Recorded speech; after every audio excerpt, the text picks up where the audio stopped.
Hello guys, welcome back to FATBOSS TV. Today we're looking at the Raden encounter from testing in Ny'alotha. So Raden is back. I have no idea why, but whatever. The fight has a lot of similarities to the original encounter, but this version seems far more complete than the TOT counterpart, thank God. So it's a two-phase fight, has quite a lot of abilities and mechanics, so let's not waste any more time and just jump straight into it. So to start, let's talk about the tanks. You want to tank the boss close to where he spawns, and the raid will want to stack behind him. Tanks will be hit by Nullifying Strike when the boss reaches 100% energy. This deals shadow damage and applies a debuff which reduces your maximum health by 20%, so you just want to taunt whenever your debuff drops. As for the main mechanic for the fight, it is the Vita and Void Orbs. These orbs spawn in the same places every single time, one on the left and one on the right hand side of the room. These travel towards the boss, and once they reach him, they'll give him access to a new set of spells for 40 seconds. Whilst it's technically possible to deal with both set of abilities at the same time, it's really not a good idea, so you'll want to kill one of them before it reaches the boss. The moment that one orb dies, the other will be immune and will 100% be soaked by the boss. You'll need to kill a different orb every single time they spawn, because if you kill the same orb twice in a row, the boss will gain a 300% damage increase and wipe you. First off, let's talk about when the boss absorbs Vita. He'll do a burst of raid-wide damage followed up by spawning a crackling stalker from the orb spawn location. This ad should be picked up by the tank, and whilst the ad is active, it will be casting Chain Lightning, dealing damage to a random player that will then chain to additional nearby players. Although you could spread out to minimise the amount of times this jumps, it's not really necessary, just nuke the ad down before too many casts go off. Now the main ability the boss casts whilst Vita empowered is Unstable Vita. This is a 5-stack debuff placed on a random player. When it expires 7 seconds later, it will jump to the farthest player from that player's location, dealing damage to all people in between and apply a stack of instability exposure for 30 seconds. This increases the damage you take from Unstable Vita by 300%. So to counter this, you want the entire raid to be stacked underneath the boss, and you want to have a raid marker to the left and one to the right, both of them behind the raid.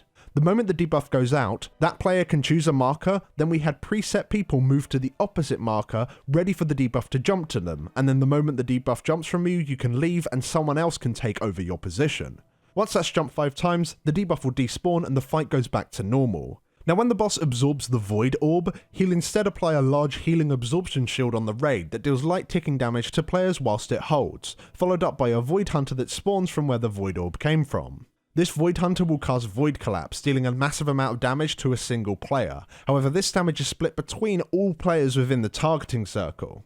All players hit by this will also receive 50% less healing for 14 seconds. So we decided, well on Heroic it was one-shotting everybody, but when it's actually working properly, everybody should stack in this apart from the tanks, because they don't really want to gain that healing reduction debuff. The main ability the boss casts whilst Void empowered is Unstable Void. This spawns an orb that will bounce around. If it isn't soaked, it will deal raid-wide damage and it will silence everybody for 8 seconds, so you really want to make sure that doesn't happen.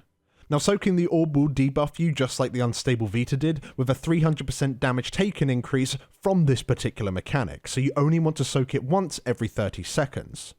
Once the orb is soaked 5 times, it will then despawn. Also, just to clarify, you'll see in the footage here that the orb leaves behind a patch. This was used for a tank mechanic that has since been completely removed from all difficulties in the fight, so ignore the fact that they exist, as it seems that they won't be there on live servers. Once you've got the hang of all of that, and you've got the boss to 40% health, Phase 2 will begin. Now, as you make this transition into this phase, ideally you want to make it so the boss hasn't just soaked one of the orbs and you get a brand new set of abilities to deal with, because as soon as you enter this phase, he'll begin to do raid-wide damage every 2 seconds, and he also gains a stacking damage increase. If you have that on top of soaking orbs, as well as dealing with the Unstable Vita, then potentially the damage might be too high for certain people, so try to transition just as you've ended dealing with one of those particular mechanics. For tanks in this phase, he'll now hit you with Decaying Strike at 100% energy. This deals a small burst of physical damage, but leaves a pretty nasty shadow dot that deals damage equal to 75% of your health the moment the strike hit you every 2 seconds for 10 seconds. So ideally you want your health to be relatively low when you're initially hit, just to make that dot a little bit safer. The main ability in this phase is Void Eruption. This creates various zones around the room that will explode shortly afterwards. You just got to be quick to dodge them. He'll also tether players together with charged bonds. This deals light ticking damage to both players that increases by 20% every second. By moving more than 40 yards away from each other, the bonds are snapped. So the key here is just to be as quick as you possibly can to run away from each other, just so the damage increase doesn't get too high and you end up randomly dying.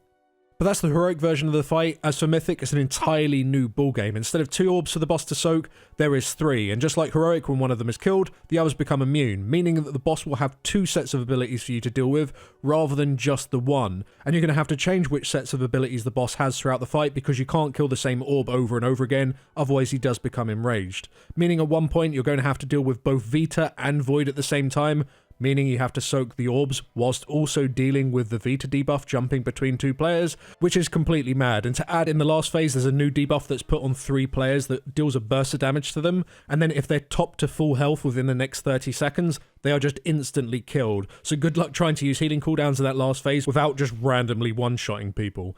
But that's the encounter. What do we think? Yeah, I'd say it's a very, very good fight overall. It felt maybe a tiny bit undertuned. I think especially if you're looking at footage back, it looks like nothing's really doing all that much damage, apart from, the Void Collapse one-shotting people, but that was just a bug. It's mainly because there isn't a whole lot of incoming damage if you do the fight correctly, especially in phase 1. If you're dealing with the Vita bouncing around correctly and the unstable Void, as long as you're catching that orb correctly as well. Sure, like a few individual players are getting chunked. It's when that mechanic goes wrong is when all the incoming damage comes in. So they have to kind of keep it somewhat light because they want you to be able to survive maybe 1 or 2 fuck-ups on Heroic. On Mythic, good luck. So that's why it looks a little bit like, chill in phase 1. And then in phase 2, it completely turns around on its head. It's super, super crazy. The boss is getting super, super strong. There's so much healing to do.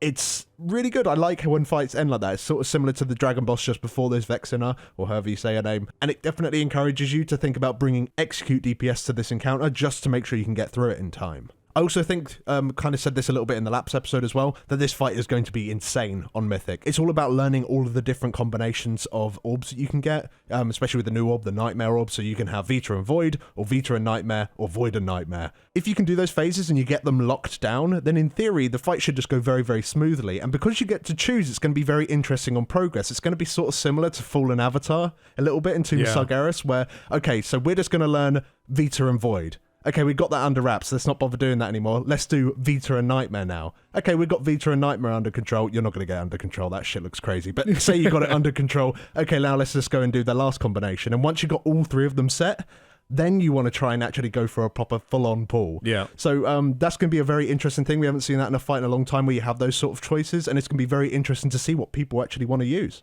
But thanks for watching, guys. If you enjoyed this boss preview, then do drop us down a like. It helps us out a lot. And if you'd like to keep up to date on all the different strategies as they're formed when this boss hits live servers, then do go check out our guide over on Wowhead. A link for that can be found in the description. And we shall see you all in the next one. Thanks for watching. Thanks for watching.